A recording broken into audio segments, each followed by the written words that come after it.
আজকে আমরা ভিলেন মুভির পরের পর্বের সম্পর্কে জানব। মনস্তাত্ত্বিক ছক ও দ্বৈত পরিচয়ের এক রুদ্ধশ্বাস থ্রিলার কাহিনী এটি।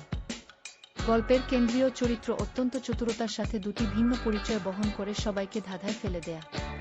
একদিকে সে এক সাধারণ প্রেমিক, অন্যদিকে অপরাধ জগতের এক নিপুণ কারিগর। তার আসল রূপ কোনটি এবং কেন সে এই মারাত্মক খেলা খেলছে তা নিয়ে পুরো গল্প জুড়েই এক ঘনীভূত রহস্য বিরাজ করে। একের পর এক টুইস্ট, পুলিশ ও অপরাধীর বিডালিদুর খেলা এবং প্রতিশোধের ভয়ঙ্কর প্ল্যান দর্শকদের শেষ মুহূর্ত পর্যন্ত স্তব্ধ করে রাখে। ভিলেন নাকি হিরো, এই দুইয়ের সীমানা মুছে যাওয়া এক অসাধারণ টানটান গল্প। আজকে আমরা ভিলেন মুভির পরের পর্বের সম্পর্কে জানব। মনস্তাত্ত্বিক ছক ও দ্বৈত পরিচয়ের এক রুদ্ধশ্বাস থ্রিলার কাহিনী এটি। গল্পের কেন্দ্রীয় চরিত্র অত্যন্ত চতুরতার সাথে দুটি ভিন্ন পরিচয় বহন করে সবাইকে ধাঁধায় ফেলে দেয়া। একদিকে সে এক সাধারণ প্রেমিক, অন্যদিকে অপরাধ জগতের এক নিপুণ কারিগর।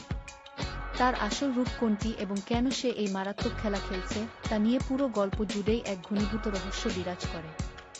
একের পর এক টুইস্ট, পুলিশ ও অপরাধীর বিডালিদুর খেলা এবং প্রতিশোধের ভয়ঙ্কর প্ল্যান দর্শকদের শেষ মুহূর্ত পর্যন্ত স্তব্ধ করে রাখে। ভিলেন নাকি হিরো, এই দুইয়ের সীমানা মুছে যাওয়া এক অসাধারণ টানটান গল্প।